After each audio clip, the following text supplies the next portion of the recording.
Hoje nós vamos falar sobre uma small cap que tem passado por grande transformação nos últimos anos e, teoricamente, tem tudo para crescer bastante no futuro, a Simpar. Seja bem-vindo a mais um vídeo aqui do Sagui. Eu sou o André Reale, gestor do Clube de Investimentos, e a gente fez uma call com o RI de Simpar. A partir disso, eu trouxe esse vídeo com algumas coisas para falar para vocês. Simpar é um case que a gente olha com bastante atenção aqui no clube.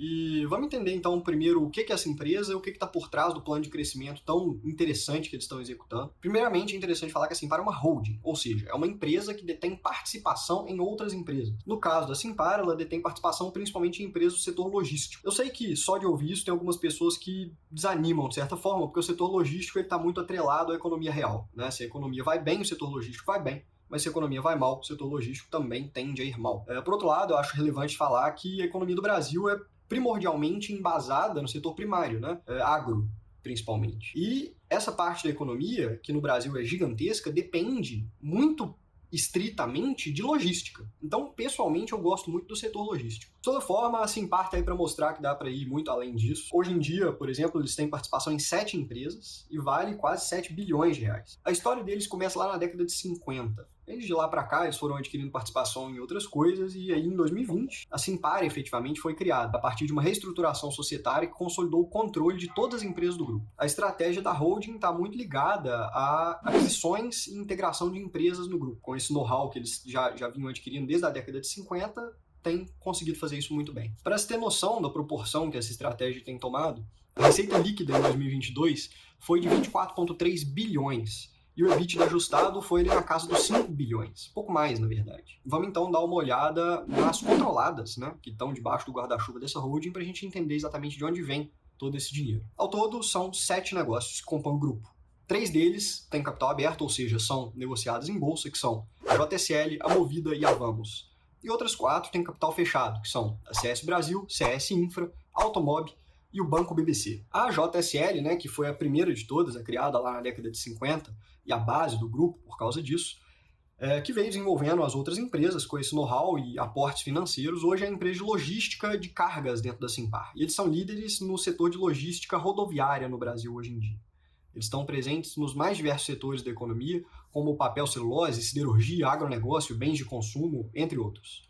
Hoje eles representam mais ou menos 24% da receita do grupo. Já a Movida, que é outra de capital aberto, é o braço da Simpar no ramo de locação de veículos leves. Eles têm 2 frentes principais de atuação. A primeira é o Rent-A-Car, ou RAC, que eles chamam, e a outra é a gestão de frotas terceirizadas, ou GTF. O Rent-A-Car é o aluguel de carros para clientes, pessoas físicas mesmo. E o GTF é quando um cliente corporativo, normalmente, aluga uma frota inteira de carros com a Movida e, por sua vez, fica responsável por gerir e dar manutenção a essa frota toda. Atualmente, a Movida está, assim, em termos de tamanho, né, atrás só da Localiza aqui no Brasil. E eles têm uma frota na casa de 213 mil veículos, um número bem impressionante, levando em conta que em 2013 a frota tinha só 2.400 veículos. A Movida, em 2022, foi responsável, então, por 39% da receita do grupo. A última das 3 empresas de capital aberto da Simpar é a Vamos, né? A Vamos fez o seu IPO em 2021, ela é bem recente, e atua no mercado de locação de caminhões e maquinário agrícola. Ela foi criada em 2015 para consolidar toda essa operação que já existia desde a década de 90 no grupo. Hoje em dia, eles têm a maior plataforma de compra e venda e locação de maquinário novo e seminovo no Brasil, além de uma gigantesca rede de concessionárias licenciadas. Lojas próprias, oficinas mecânicas espalhadas por todo o Brasil. A Vamos tem tido um crescimento acima da média do setor dela de mercado nos últimos anos e em 2022 representou mais ou menos ali 20% da receita do grupo. Esse é um mercado muito grande na Europa, nos Estados Unidos e está começando agora no Brasil. A Vamos tem tudo para ganhar muito market share nos próximos anos. Agora passando às empresas do grupo de capital fechado, né? A CS Brasil e a CS Infra atuam em serviços prestados ao setor público, que vai desde a gestão de frotas até a coleta de resíduos e limpeza urbana. A CS Infra foi criada a partir da CS Brasil pela Simpar, justamente para administrar essa questão das concessões públicas do grupo. E agora a Simpar tem investido no tratamento de lixo, em concessões que vão começar a gerar receita nos próximos anos. A CS Brasil, é verdade, tem ficado um pouco de lado, então a gestão aparentemente ainda vai decidir o que vão fazer em relação ao futuro dessa empresa. A Automob é o braço da Simpar no segmento de concessionárias de veículos leves, e também tem crescido bastante por meio de aquisições.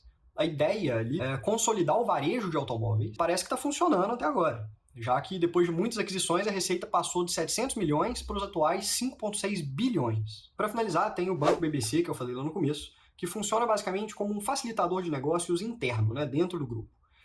Eles funcionam muito pelo financiamento de veículos leves e pesados e também pela oferta de produtos financeiros para os próprios funcionários da Simpar e também para os motoristas profissionais. O banco ainda é pequeno, mas o plano da Simpar aparentemente é tornar ele um banco de nicho poderoso dentro desse mercado de financiamento e de produtos financeiros especificamente.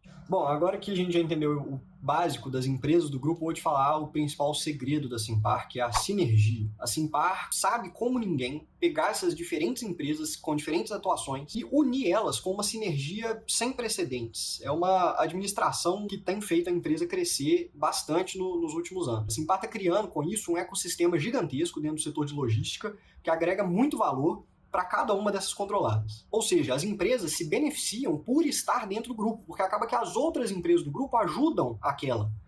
E isso é recíproco entre elas, entendeu? Então, elas conseguem com isso crescer muito e crescer mais rápido, com as grandes puxando as pequenas para cima e consolidando cada vez mais o mercado. Isso é interessante, porque acaba que o poder de barganha e de escala que a Simpar tem como grupo recai sobre cada uma das empresas lá dentro.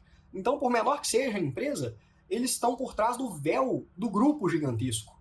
Então, em uma mesa de negociações, a JSL, que teve uma receita de R$1,5 bilhão no primeiro trimestre de 2023, pode contar com a receita gigante de 7,4 bilhões do grupo no trimestre, o que facilita muito as coisas para eles. Isso, claro, sem contar os ganhos operacionais, né? Porque acontece ali um compartilhamento de despesas, e aí, por consequência, um melhor aproveitamento dos ativos por todas as controladas. Por causa disso, a Simpar consegue ter um crescimento estável e constante em um setor que depende de muitas variáveis econômicas. Com um dedinho em cada segmento do mercado de logística, a Simpar acaba conseguindo atender várias demandas e com isso ter uma vantagem relevante sobre os concorrentes dela dentro do mercado logístico. Isso é muito relevante, porque, querendo ou não, o setor logístico tem uma barreira de entrada relativamente baixa e isso atrai muitos concorrentes. Com isso, a gente pode concluir que a força da Simpar não está somente nas empresas controladas, mas também na junção sinérgica de todas elas. A Simpar fez mais de 20 aquisições nos últimos 5 anos e acabou fazendo com que essa empresa de logística crescesse em nível de startup. A gente tem que lembrar que mesmo a Simpar gerando valor enquanto holding,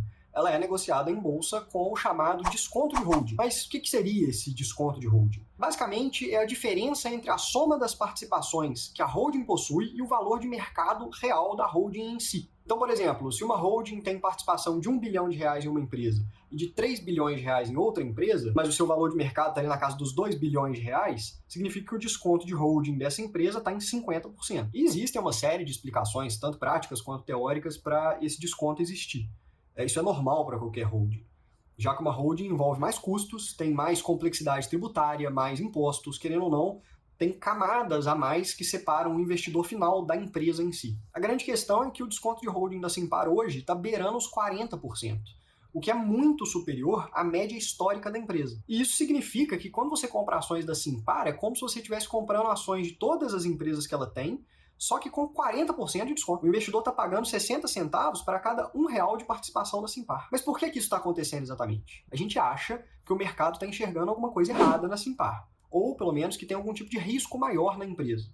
Então, vamos agora falar sobre os riscos da Simpar. Antes disso, eu vou só pedir para curtir o vídeo e inscrever no canal, isso ajuda a gente a chegar em mais pessoas. Bom, vamos lá.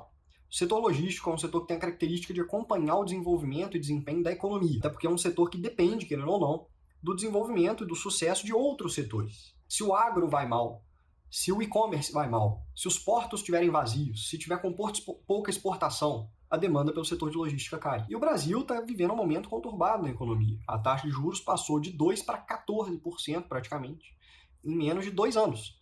E a inflação batendo os 2 dígitos. É difícil dizer que rumo exatamente o Brasil vai tomar, mas o que nos tranquiliza em relação à Simpar, claro, é a diversificação e o poder de escala da empresa. E justamente por causa disso, a Simpar é uma daquelas empresas que tem o potencial de sair até mais forte do que entrou em um momento de crise, por exemplo. Porque como ela tem vários braços, pode ser que ali em determinado ramo que ela atue, várias concorrentes morram, e como ela teve outros braços para manter aquele ramo que foi mal, né, para compensar por aquele ramo que foi mal, a empresa sobrevive àquilo, então ela sai em um mercado menos competitivo, que é maravilhoso para a empresa. A atuação da Simpar é o que o mercado chama de intensivo de capital, ou seja, precisa de muito capital investido para a empresa continuar atuando. Afinal de contas, são milhares de caminhões, máquinas agrícolas, carros da JSL, da Vamos, por exemplo, centenas de milhares de veículos da Movida, E fora ainda o capital necessário para comprar e manter as concessões públicas da CS Infra. E precisar de muito capital em um ambiente de juros alto é obviamente perigosíssimo. Com essa Selic a 13,75, qualquer dívida que a empresa precise pegar para continuar tendo esse capital investido vai, querendo ou não, custar muito caro. E aí que a gente chega a outro ponto crítico, que é o endividamento da empresa, a alavancagem da empresa. A Simpar hoje tem uma dívida bruta na casa dos 38,4 bilhões de reais. É muito dinheiro. Com caixa de quase 10 bi, a dívida líquida é de 28,5 bilhões. Olhando para o indicador de dívida líquida por EBITDA, a Simpar está com uma alavancagem de 3,7 vezes. Isso, obviamente, é um risco, parece assustador, mas não está tão ruim assim não, tá? O prazo médio dessa dívida é de 7 anos, e o caixa da empresa cobre em até 3 vezes o valor da dívida de curto prazo. Mas, obviamente, continua sendo um risco e é, claro, preciso ligar a luz de alerta, porque eles, querendo ou não, vão precisar dar uma freada aí nessas aquisições, reduzir a alavancagem e tentar focar um pouco em crescimento orgânico. E é justamente pensando nesses questionamentos, nesses pontos críticos, que a gente fez o call com a R da Simpar. E o que eles disseram é justamente isso que eu falei. E o foco agora deles seria desalavancar, reduzir o ritmo de aquisições, focar mais no crescimento interno, em cima do que já tem, né, em cima do que já foi adquirido. Falaram também que a Automob pode ser que faça um IPO aí nos próximos anos. E aqui no clube a gente vai, óbvio, continuar acompanhando os próximos passos da gestão para saber exatamente qual rumo a Simpar vai tomar nesse ambiente econômico complexo. Mas e aí, o que vocês acharam da Simpar? O modelo de negócios deles agrada? Faz sentido? Deixem aí nos comentários pra gente ler e saber a visão de vocês, que é sempre importante. Bom, esse foi o vídeo da Simpar. Se tiverem alguma dúvida, podem entrar em contato. Se quiserem conversar sobre, fiquem à vontade. De novo, peço que inscrevam-se no canal e continuem acompanhando. Muito obrigado e até o próximo vídeo.